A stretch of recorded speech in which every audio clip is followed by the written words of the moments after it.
Em primeiro lugar, quero agradecer a vossa participação neste primeiro encontro de escritores lusófonos da Venezuela, o qual é uma iniciativa virtual da Embaixada de Portugal e da Coordenação de Ensino na Venezuela.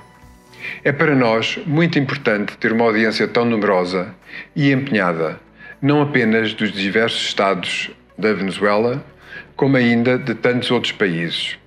Gostaria de também agradecer o apoio da Caixa Geral de Depósitos, do Instituto Português da Cultura e do Correio da Venezuela. Esta atividade pretende divulgar a obra de autores de diferentes países e contextos culturais que usam como língua de expressão o português. Desde Malaca, na atual Malásia, passando por Macau, África, Brasil e Portugal. Escritores que estão a homenagear a língua portuguesa nas suas produções, tornando-se assim em verdadeiros promotores da lusofonia no mundo. É interessante constatar que a antiga odisseia dos portugueses pelos 5 continentes, iniciada no século XV, criou um primeiro ensaio do mundo globalizado, onde o idioma português teve um papel preponderante como veículo civilizador em todas as geografias. Hoje em dia, estes países e territórios com os quais Portugal mantém uma relação muito próxima, sólida e fraterna, estão unidos por laços inquebrantáveis em variedíssimas áreas, tais como a cultura e a economia. Na Venezuela, país onde existe uma numerosa comunidade portuguesa, o ensino da nossa língua encontra-se em franca expansão, cada vez com mais escolas e estudantes desejosos de aprender português. Este evento pretende divulgar o valor que o nosso idioma tem na atualidade e, sobretudo, a crescente importância que terá no futuro. Espero que possam desfrutar das entrevistas e intervenções destes autores, as quais irão constituir simultaneamente uma homenagem à lusofonia. Antes de terminar, não posso deixar de expressar a nossa gratidão pelo vosso interesse e empenho no estudo e divulgação da língua portuguesa. Muito obrigado, bem-ajam. Bem-vindo a este primeiro encontro de escritores lusófonos na Venezuela.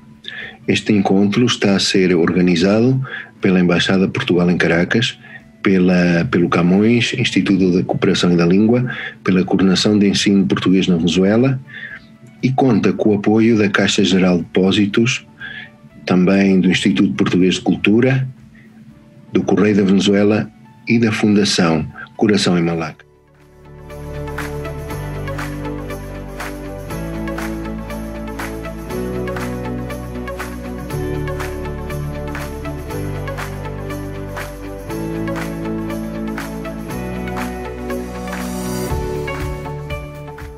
Miguel, obrigado por teres disponibilizado para esta atividade que está a ser realizada entre a Embaixada de Portugal aqui em Caracas, na Venezuela, e a Coordenação de Ensino Português. Como tu deves saber, a Venezuela é um dos países da América do Sul com mais imigrantes portugueses. Nós temos aqui uma comunidade de cerca de 300 mil portugueses e os descendentes de portugueses são muitos mais, quase mais, talvez 1,5 milhão de venezuelanos têm antepassados portugueses na sua família. Talvez um bocadinho parecido, não é tão parecido ao Macau, mas em Macau também há muitos luso-descendentes, certo? Sim. Somos muito poucos, somos poucos, não é? Naturalmente são poucos em relação à população, mas pronto. Estamos cá há muitos anos. Muitos séculos. Muitos séculos. Quero-vos apresentar então Miguel de Sena Fernandes, nasceu em Macau, China, tem 59 anos, é filho de pai macaense, português de Macau, e de mãe chinesa. Fez toda a sua escolaridade primária e secundária nesta cidade. É casado e tem 3 filhos. Formou-se em Direito pela Universidade Católica Portuguesa em Lisboa e iniciou a sua profissão de advogado em Macau, logo após a licenciatura em 1989. Em 1995 é também notário privado. Fez um breve percurso pela política, sendo nomeado deputado à Assembleia Legislativa pelo governador de Macau de novembro de 1997 a dezembro de 1999. Homem de cultura, foi cofundador do grupo do teatro em Patuá, Doce Papiaçã de Macau, em 1993, que perdura até à presente data. Foi desde o início o encenador e o autor de todas as peças de teatro escritas em patuá, o velho crioulo de Macau de base portuguesa. Desde 1993 até o momento, contam-se acima de 27 peças.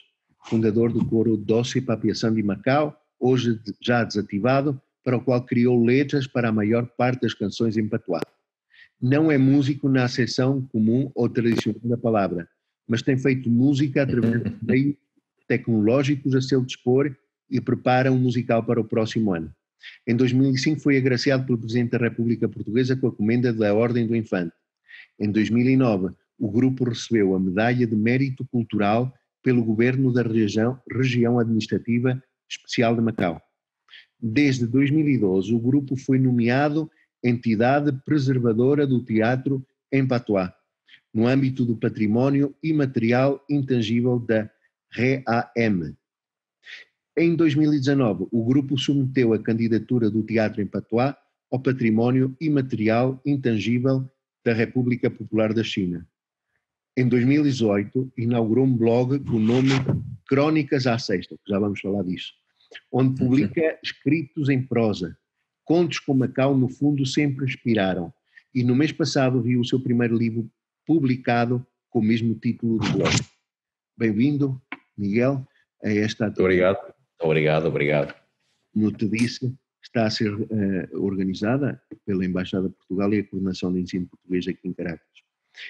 Miguel, há pouco tempo, precisamente, como eu disse agora neste resumo, no dia 4 de outubro, que é, se lembramos a data do falecimento do teu pai, Henrique de Sena Fernandes, que foi uma dos maiores vultos e personalidades da cultura macaense de matriz portuguesa, foi publicado um livro teu baseado em crónicas que escreveste num blog chamado Crónicas à Sexta. Como surgiu essa ideia desse blog, e de que trata essa tua primeira obra e as crónicas que ela encerra? Como em tudo, as coisas acontecem por acaso. Não há nada que seja premeditado, um propósito especial, sei lá, nada disto, uma coisa espontânea. As coisas, muitas vezes, nós escrevemos. É claro que eu sempre escrevi para teatro, e por que não também escrever outras coisas, não é? Utilizar outro formato, por exemplo. Então, eu já tinha umas coisas escritas, partilhava com os amigos e pequenos círculos, enfim. Entretanto, desafiaram a falar, mas porque não fazer já, porque não publicar essas coisas, mas longe de pensar em falar em termos de livro, coisa assim do género. Então disse, olha, já agora, porque não? Porque eu já tinha uma experiência de blog, muitos anos atrás. Eu tinha um primeiro blog que falava sobre os macaenses e, porque não, a fazer outra coisa bem especial, bem diferente e corrigir alguns escritos meus. E eu iria deleitar o público, os meus amigos, naturalmente, não é? Com uma pequena história, uma história por semana. Portanto, seria uma crónica. E qual seria o dia para isto? Seria uma crónica que seria publicada nas sextas-feiras.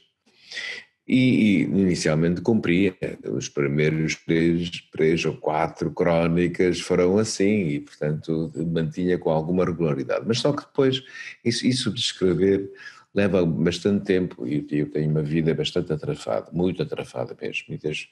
E para cumprir os prazos assim algo de complicado, não é? Entretanto, as coisas foram-se prolongando, mas só que por uma questão de teimosia, lançava as coisas numa sexta-feira.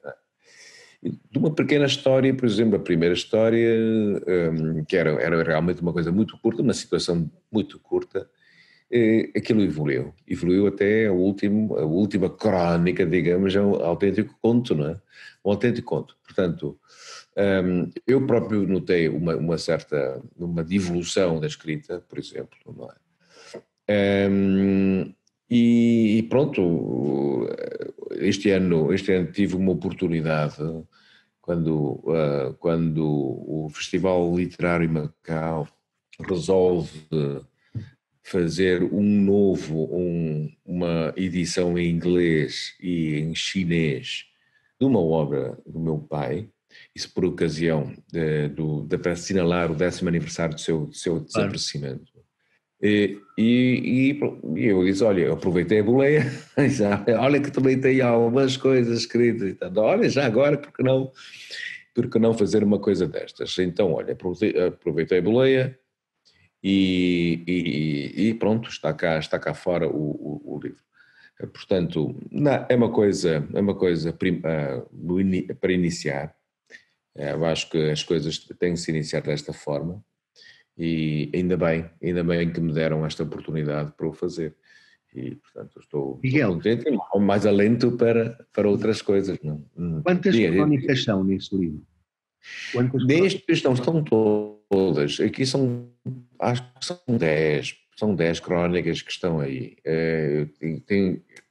Mas aquele bloco são mais. Mas eles já que escolheram, eu pedi à editora que fossem eles a escolher, não fosse eu, quem se estreia fica à mercê, portanto, claro, fica assim mesmo, e portanto, eles que escolham, eles que façam tudo e tal. Então eles acharam que iriam publicar todas, mas ficava um de fora porque estava fora do contexto, portanto, o contexto era Macau, portanto, era importante que os contos todos tivessem uma certa envolvência, que tenha um pano de fundo é Macau.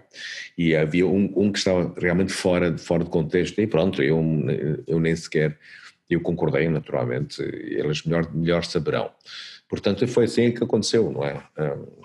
E agora estou a escrever outra vez, já estou a preparar uma outra crónica, vai ser lançado já daqui a pouco, daqui a uns tempos, no blog, não é? E vamos coligindo mais para que, olha, um dia ser mais um volume, não é?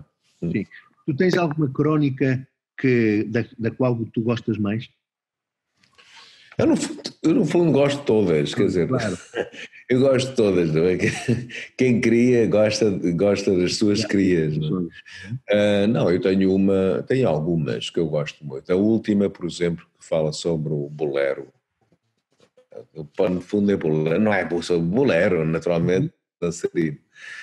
Mas é uma história que fala de um cubano exilado em Macau, por exemplo, é claro, tudo é ficção.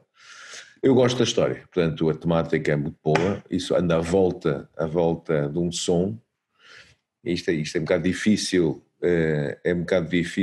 transpor, falar de som na escrita é algo que excita um bocado, porque não é fácil traduzir uma música na escrita. Pronto, mas seja como for, é uma experiência, não é? Gostei muito da história, é um encontro imprevisto, não é? Até o título se chama Chicapón, um bolero improvável. Porque é Chicapón? Porque era o cubano que usava essa expressão para imitar o som do ritmo, e o rastejar os seus pés. Portanto, é uma coisa muito engraçada. Portanto, eu gostei muito dessa história, justamente pela improbabilidade do encontro entre o cubano, não é? E uma moça muito nova, não é? Podia ser sua filha. Macaense, naturalmente, ela é macaense, o nosso herói. E o interessante é esse encontro de culturas entre a Ásia e o Caribe, as Caraíbas, não é? Porque é um cubano em Macau. Sim, eu sempre, para já, fui sempre muito fã da música latino-americana. É claro que a música latino-americana não existe uma, são milhares. Não? Sim, sim. É uma, porque tu sabes melhor do que eu, não? Estás na Era isso. Venezuela. Pois, exato. Portanto, eu sempre me vibrei com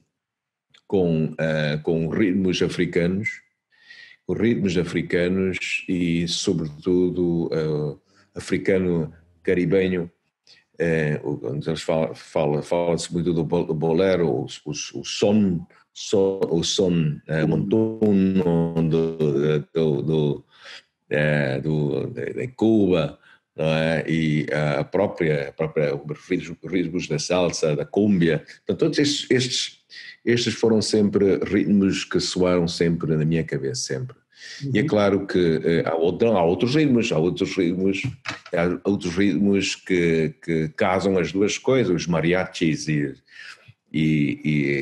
estes sons caribenhos, não é? Portanto, dão grupos como o Trio Los Panchos, os Três Caballeros, e todos esses grandes, não é? Esses grandes que nós conhecemos, não é? Que o americano conhece, não é? Por que é que eu digo americano? Porque nós não tínhamos, quando éramos pequenos, não tínhamos acesso a esse tipo de música. Claro. Portanto, era necessário pela via dos americanos, pela rádio e tudo mais, e aquilo vinha até Macau, não é? Portanto, conhecemos isto tudo. Só muito mais tarde então é que eu fui descobrir mais sobre a música.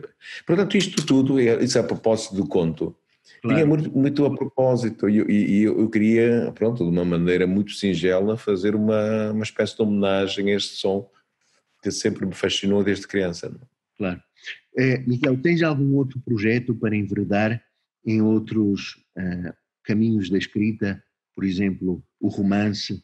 Tens algum projeto no futuro onde possas... Sim, claro, tenho.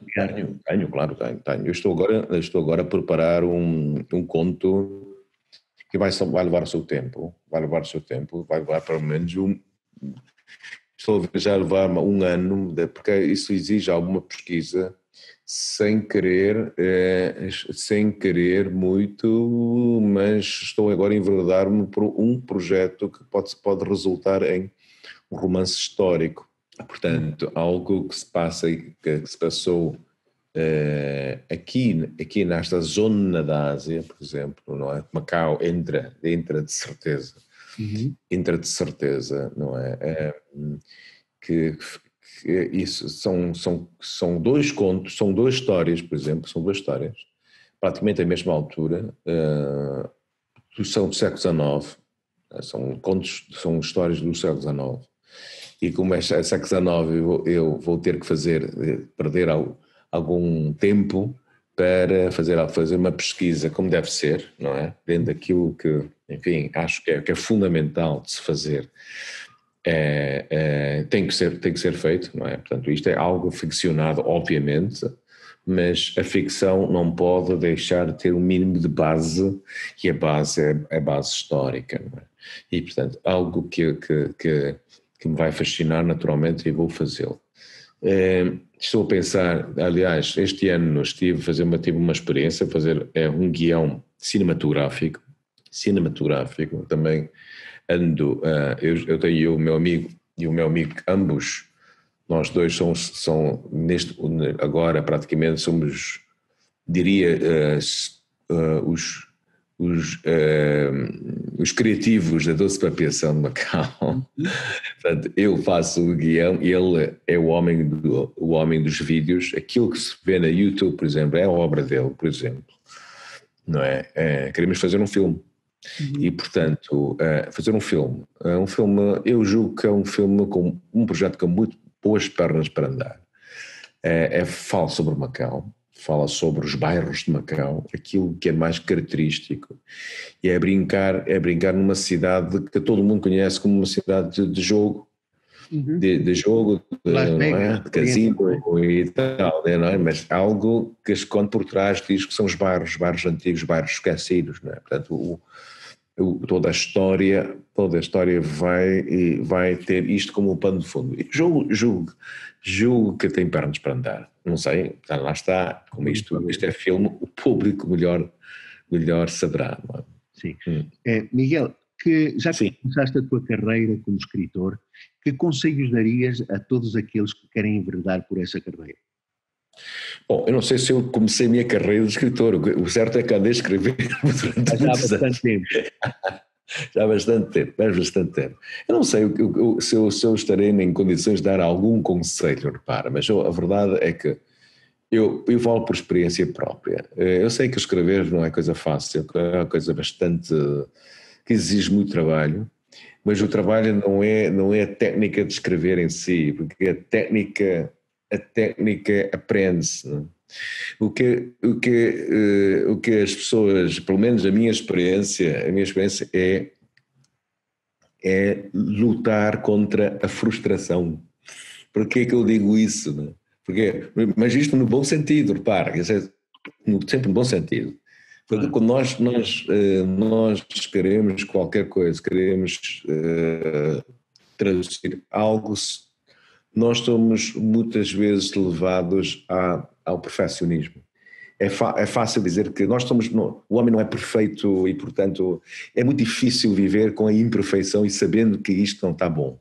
Por exemplo, não é? Isto é muito pessoal. Nós estamos a falar de escrita, mas pode ser outra coisa. Pode ser, sei lá, algo que está a correr mal e para nós isto não pode passar despercebido. Não é? Então, quando nós sabemos as coisas, os males acontecem sempre e há erros que estão ali sem nós nos apercebermos. Isto é outra história, não é? Mas em consciência, sabendo que algo não é o melhor, por exemplo, ter que gerir isto é um bocado complicado. Claro. Segundo lugar, é não ter palavras para traduzir o que vem na alma. Sabemos que vem na alma, é lindíssimo se nós pudéssemos traduzir isto na escrita. Mas temos aquela situação de nós não conseguirmos controlar isto. Portanto, o controle da frustração. E, acima de tudo, não desistir. Não desistir. Nós temos que lutar, suamos e tudo mais, e é não desistir. Eu acho que isto é fundamental. Estás apaixonado pela escrita, já posso sentir. Eu acho, não, eu tenho que me vibrar, repare, quer dizer, quando eu vou por uma coisa, quando eu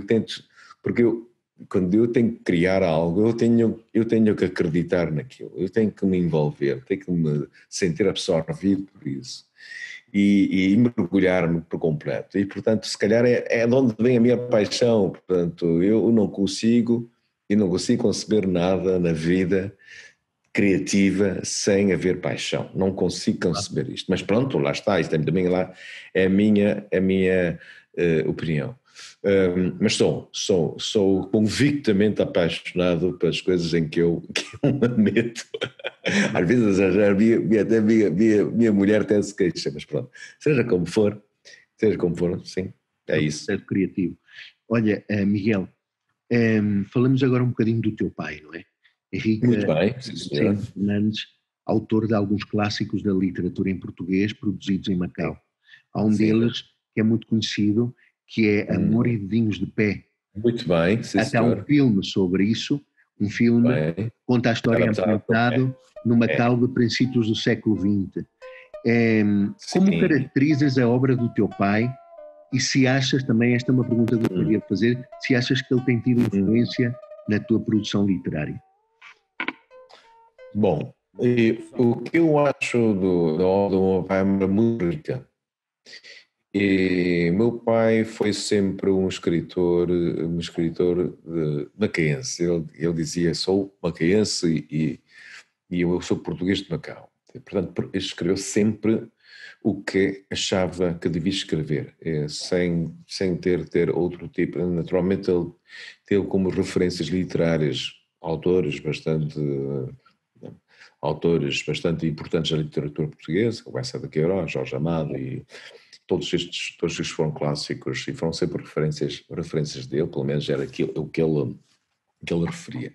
Mas eu acho que era uma obra bastante fascinante, para já, fascinante, muito rica, muito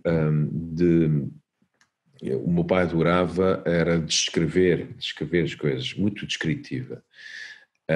Naturalmente, o meu pai, a obra central, o eixo central da obra dele não é a paisagem, são as pessoas, no fundo, são as pessoas e particularmente a mulher. Portanto, o meu pai, a mulher é o eixo da obra dele. Claro, isto parece ser um lugar comum para as mulheres. A mulher inspira comumente os escritores, né? Mas na obra dele aquilo é uma inspiração muito presente. Portanto, o meu pai gostava muito de explorar essa sensibilidade da mulher. Mas lá está, o que ele descreve da mulher, das obras, não é uma mulher bonita, não é uma mulher assim. Não. Ele, por exemplo, o primeiro conto dele, que é Achan, a Tancareira. Antes de mais, Achan é nome da rapariga, da heroína. É Tancareira. Tancareira é uma expressão em Macau que designa pessoas oriundas da comunidade Tancá.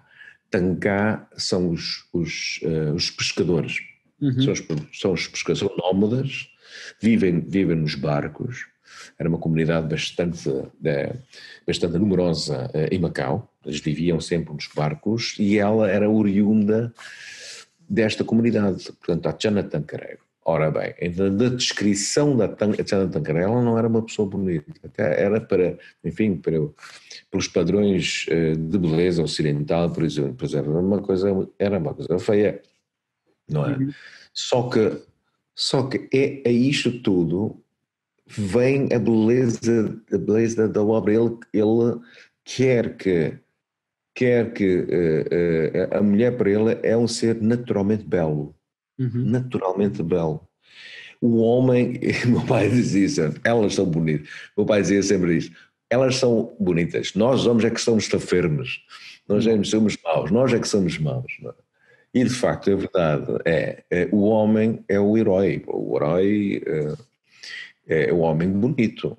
Na obra do pai normalmente é a pessoa bonita, é um homem, é uma figura esbelta, a formosura do homem, uma espécie de Adonis grego, era algo sempre bem visto. Ele pode ter as suas frustrações, mas não deixa de ser uma pessoa com alguma realização. Só que ele cai sempre, o herói do meu pai cai sempre e é sempre resgatado pela mulher. Sempre resgatado pela mulher. E, portanto, a mulher, a razão da masculinidade do homem está na mulher. Não deixa de ter razão, porque no fundo não deixa de ter razão. Não é? Portanto, o homem de Henrique de Sena Fernandes, por exemplo, redime-se com a mulher. Portanto, ele realiza-se como homem através da mulher. Portanto, isto é uma travessia, é uma visão muito belo da obra do Henrique de Sena Fernandes. Portanto, há algo de ler e reler. Ele tem situações brutais. Depois lá está, é uma escrita muito cinematográfica, por exemplo. A pessoa vê. Todos nós, quando lemos os livros, normalmente, claro, começar e falo já por mim, julgo que não estou a dizer nenhuma asneira. Quando nós estamos a ler qualquer coisa, nós estamos a ver um filme na nossa cabeça. Portanto, exatamente. Portanto, é uma escrita que ajuda este filme que temos na nossa cabeça. É por isso, é uma leitura que escorre muito facilmente, não temos que parar e ver. Não, ele era um escritor bastante prático neste sentido. Portanto, se ele teve alguma influência na minha escrita, bom, é neste aspecto, talvez ele dizia que nós precisamos de passar a mensagem para o outro lado, que nós queremos pintar algo que isto é para o outro lado, e é para o outro lado, digo, portanto, a pessoa que vai naturalmente apreciar, está no outro lado, né, do artista, não é? Ele vai ter que perceber. Ele vai ter que perceber. Porque é que nós temos de dificultar isso? Porque é que nós temos de dificultar, não é? Bom, isto de certa forma influenciou-me. É claro que eu tenho outra maneira, se calhar, ou de ver a escrita. Se calhar eu tenho uma experiência que ele não tem. Eu tenho uma experiência que ele não tem, que é escrever para teatro. Tem que escrever para o palco. Ele nunca escreveu. Ele não tem isso. Ele nunca escreveu. Naturalmente ele fez uma outra coisa para escolas, por exemplo, naturalmente ele faz alguma coisa, mas não, ele nunca escreveu para Paulo. Não quero dizer aquilo que seja uma obra, não terá de shakespeariano. No meu caso, eu tinha que escrever, porque se eu não escrevesse, não haveria peça nenhuma, não haveria espetáculo nenhum, era o guião, eu tinha que escrever o guião. Não é? Portanto, eu durante muito tempo, eu tive que escrever isto e, portanto, há muita vivência que eu tenho que imaginar para pôr isto a funcionar num palco, uma história, por exemplo. Não é? Claro. Portanto, eu transformou uma espécie, no fundo, há 20 e tal anos, ando a contar histórias também. Portanto, eu evoluí-me durante muito tempo como contador de histórias de uma maneira muito diferente do meu pai, por exemplo. Meu pai já era contador de histórias, é um excelente contador de histórias, não é? Mas pronto, a origem disto tudo, não é? Foi uma origem completamente diferente. Não é? Mas sempre ouvi as coisas, os lamentos. Meu pai, nós confidenciávamos bastante, nós para além, sobretudo depois quando eu voltei, depois da minha licenciatura, eu voltei a Macau para trabalhar e tornámos muito amigos. Nós tínhamos tertúlias a dois, todas as tardes ele vinha ao meu gabinete, ou então eu ia ao gabinete, era às 6 da tarde, era a hora do whisky. Era a hora do whisky e nós conversávamos sobre tudo. Miguel, uma pergunta, vocês sempre escreveram em português ou também escreveram em patuá? Eu escrevi sempre em patuá. Escrevi sempre em patuá, sempre em patuá, porque eu não podia, tem que ser rápido, tinha que criar o guião e o guião já é em patuá. Portanto, todas as dicas, porque isto é comédia, aquilo que eu escrevo é comédia, portanto, e tem que resultar já em patuá, não é? Ele sempre escreveu em português, nunca escreveu outra coisa senão em português. É claro que tem uns escritos em inglês, mas é para coisas formais, não tem mais nada disto, não se inclui aquilo que nós estamos a falar, não é? Mas eu sempre escrevi em patuá, mas nesses últimos 10 anos, por exemplo, comecei a escrever em português. E eu surpreendi-me também, eu pensei, se calhar não, escrever mesmo em português não seria aquilo que não seria para mim. Mas de qualquer maneira foi boa a experiência, não é? Agora com o livro isso lança para outras áreas, não é? Miguel, vamos ver. Qual é a vitalidade neste momento do patuá de Macau? Tem bastante vitalidade dentro de Macau? Não. Infelizmente um grupo muito reduzido de pessoas que falam. Porque o patuá deixou de ter utilidade prática. É muito diferente, por exemplo, das partes do mundo em que os crioulos sejam falados, porque há uma comunidade que ainda vê neste crioulo uma utilidade. Em Macau, por exemplo, não, ninguém fala isto em Macau. A maior parte da população é chinesa, por exemplo. Logo as pessoas vão ter que falar chinês. Fala-se um pouco de português porque os documentos ainda continuam, muitos documentos ainda continuam a ser em português. Portanto, os tribunais funcionam em português também, não é? Depois nós temos a internet que é em inglês. Ora, não há lugar para patuá, ninguém vai fazer compras falando de patuá, ninguém vai tomar um táxi e a pedir as coisas em patuá, ninguém vai perceber isto. Então, Miguel, mas houve um momento da história em Macau onde o patuá foi muito Sim, foi claro. vital na história de Macau, certo? Claro, não digo vital, mas era comumente utilizado entre os maquenses. Pronto, não havia tanto conto, os maquenses não, aqui as pessoas não viajavam tanto, não tinham tanta facilidade de contactar com outras pessoas, não é? Nós não podemos comparar a vida daqueles tempos. Eu digo daqueles tempos, eu estou-me a referir a vida de há 100 anos, ou há 100 ou 70, digamos, né? Nesse tempo, naturalmente, havia uma comunidade que falava patuá e falava entre eles. As pessoas comunicavam-se em patuá. As pessoas do dia a dia utilizavam isto. Mas durante muito tempo isto se calhar foi uma das razões do declínio do uso, quando as pessoas começaram a pensar que o patuá equivalesse português mal falado, não é? Quando nós temos isto, algo que é mal falado, as pessoas não vão utilizar a língua. Numa altura em que falar português era importante em Macau, porque Claro. a língua da administração era em português. Portanto, tinha que se falar bem português, sob pena de ser mal considerado, não é? Ser pessoa relegado para o segundo plano.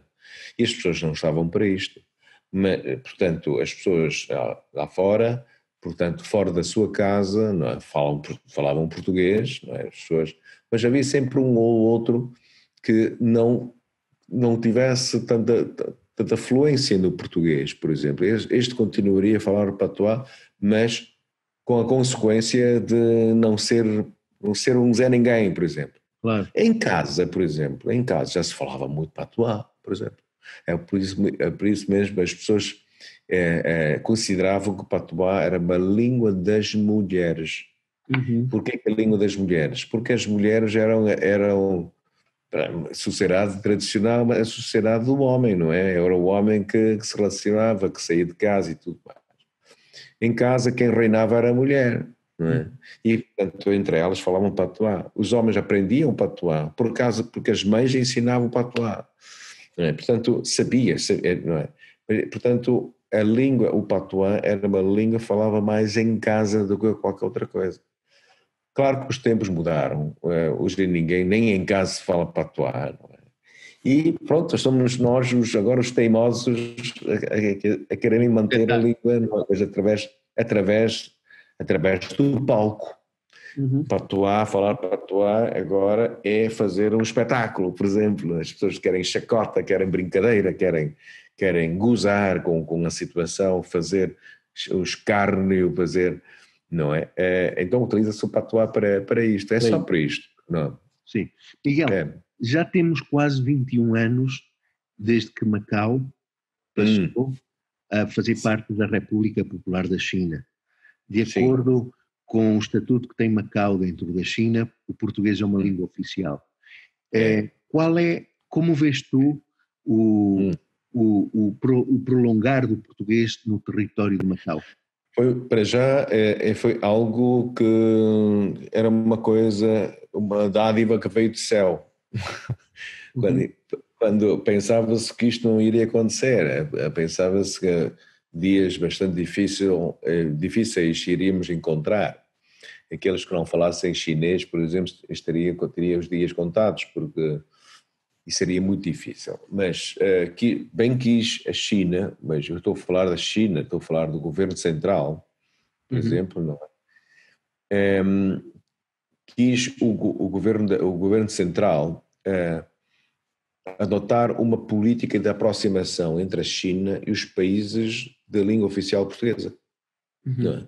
Portanto, Macau foi escolhido como plataforma disto tudo. Isto é importante. E é por isso mesmo que até este momento, não digo que as pessoas falem mais português, não estou a falar disso, mas há muito mais pessoas a aprenderem português. Há muitas pessoas que aprendem português, sendo eles chineses, eles Nada. não Sem sabem. ter relação com Portugal. Muitos chineses agora, há muitos chineses que vão estudar em Portugal, português. Muitos chineses formaram-se na Universidade Católica Portuguesa, onde eu me formei em Direito. E estes chineses agora falam muito bem português. Portanto, há um interesse constante de manter a língua portuguesa. Existe isto porque isto é do interesse do Estado chinês.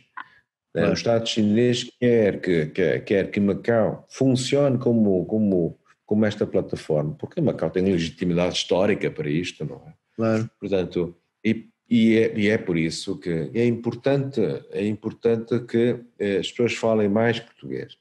Há programas de ensino na língua portuguesa, mas lá está, a comunidade chinesa é uma comunidade muito monolítica.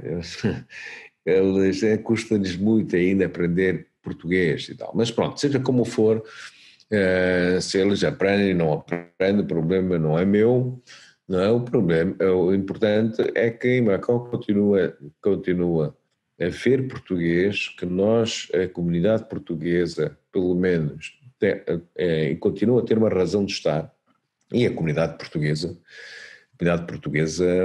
continua bem viva e é muito, muito bem admirada pela administração chinesa. Miguel, portanto, tu és otimista. Tu és otimista em relação ao futuro da língua portuguesa no território de Macau? Claro, eu sou.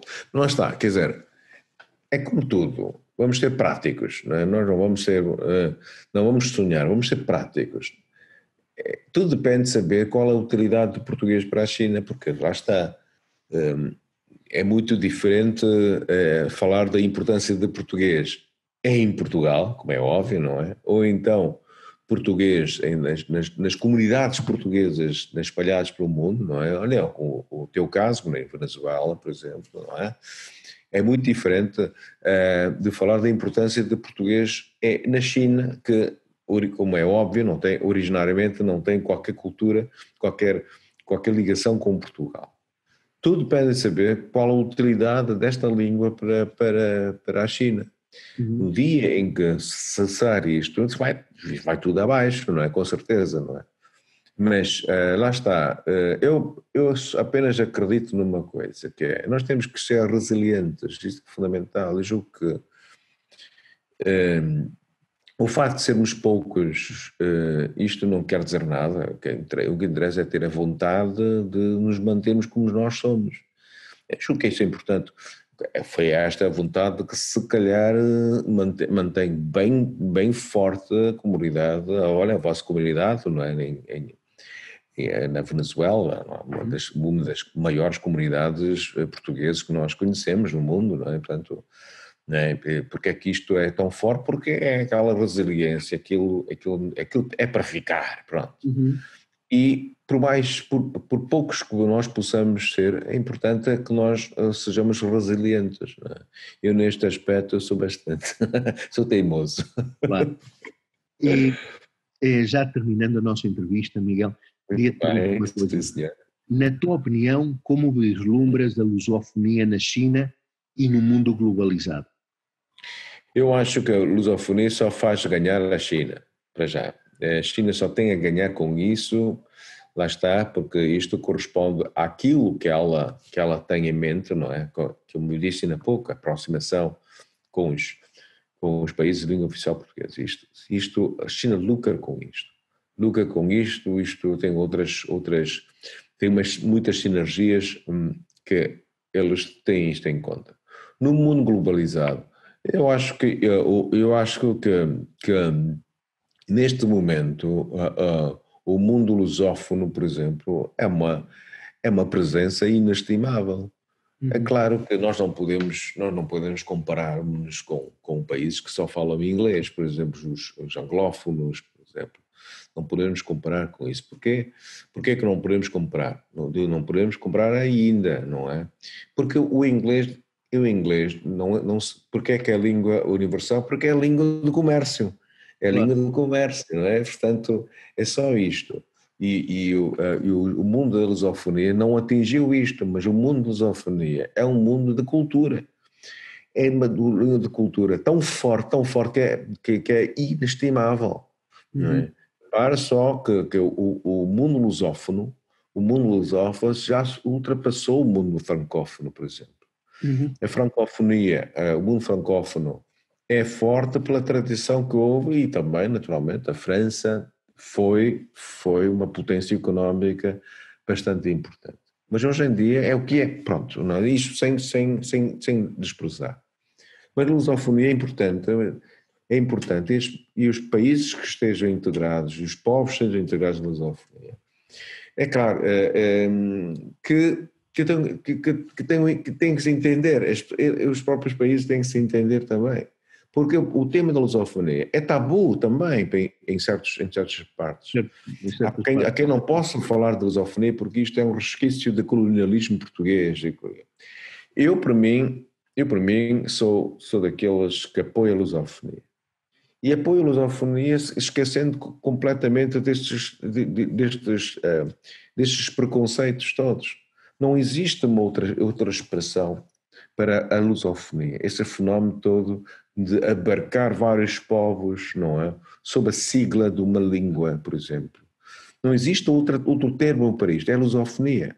Mas lusofonia tem a ver com Portugal. Claro que tem a ver com Portugal, mas tem a ver com o Brasil, tem a ver com Angola, tem a ver com Moçambique também, portanto, África, tudo. Portanto,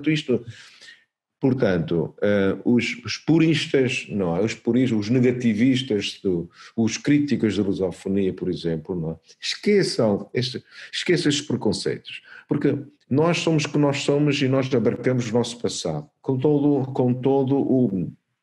toda a naturalidade, sem qualquer problema, sem qualquer preconceito, sem qualquer complexo de inferioridade. Portanto, somos o que nós somos, trilhamos a nossa vida, os nossos caminhos, apesar do que foi o nosso passado. Portanto, eu sou muito otimista, se calhar sou muito otimista em relação a isto, mas eu sou realista. Sou realista porque não gosto de ter esse tipo de preconceitos. A história foi história, não é? Haja ou não haja preconceito. Portanto, eu acho que eu tenho pernas para andar, lusofonia, mas as pessoas têm que se entender sobre isto, mas é uma ideia fundamental. Só para terminar também, em Macau, por exemplo, foi há 2 semanas, terminou o Festival da Lusofonia. O Festival da Lusofonia é algo que não acontece em parte nenhuma do mundo, só em Macau. Portanto, nós temos 3 dias de festas, em que as associações de matriz lusófona, estou a falar de macaenses, por exemplo, estou a falar de moçambicanos, de angolanos, de brasileiros, por exemplo, cabo-verdianos, santomenses, enfim, todos nós nos juntamos, não é? E cada associação tem a sua barraquinha, não é? Tem a sua barraquinha de expositor e tudo mais. E fazemos isto, e fazemos isto com as maiores alegrias. Então há tanta gente, que isto é de loucos, tanta gente que aparece. Mas o bonito disto tudo é assim, nós sabemos que há pessoas de todo o mundo aí, pessoas povos, eles misturam-se, mas todos estão a falar a mesma língua. Isto não é bonito. Isto é bonito. Portanto, eu vejo um indivíduo, esse indivíduo é de Guiné, opa, tu és de Guiné, pá, pois, e aquele, pá, sou Timor, poxa, eu sou Timor. Mas nós estamos a entender. Eu nunca o vi. Não temos passados comuns, mas temos uma língua que é comum. Tá? Isto é que é lindo. É bonito. Isto é lindo, isto é a expressão máxima do que é a lusofonia. E isto acontece em Macau, por exemplo, não é? É isto. Olha, uma última pergunta que queria fazer. Tu lês muito em português e que escritores em particular tu admiras no mundo lusófono? No mundo lusófono, olha, os escritores brasileiros, não é? Eu tenho o Jorge Amado é fundamental. A Clarice Lispector, por exemplo, extraordinário. adoro os livros. Enrico Veríssimo, o Luís Veríssimo, o homem fenomenal. Este influenciou-me bastante, muito nas crónicas que eu faço, por exemplo, né? Mas há outros de Angola, o Jackie, por exemplo, eu gosto muito de escritor, Jackie Pepetela, Pepetela, angolano, não é, por exemplo, né? Portanto, são vários, mas eu gosto muito dos autores latino-americanos, o recém-falecido Luís Sepúlveda, por exemplo, fenomenal, homem, fenomenal, não é? E naturalmente o Garcia Marques, não é? O grande Garcia Marques, esse é inolvidável. Portanto, são vários autores, mas são eles, não é? Os autores portugueses. Tens algum autor português? Portugueses, eu muito francamente não li muito, não li tanto os autores portugueses, mas tenho os contemporâneos, por exemplo. Eu gosto muito do Sousa Tavares, o Miguel Sousa Tavares, um excelente, provavelmente dos autores portugueses da atualidade, aquele que mais diz, que tem uma escrita absolutamente poderosa. É um estupendo escritor. Naturalmente o José Rodrigues Santos é o homem que é o escritor que tem mais, julgo eu, mais bem sucedido de todos os escritores da atualidade, por exemplo, não é?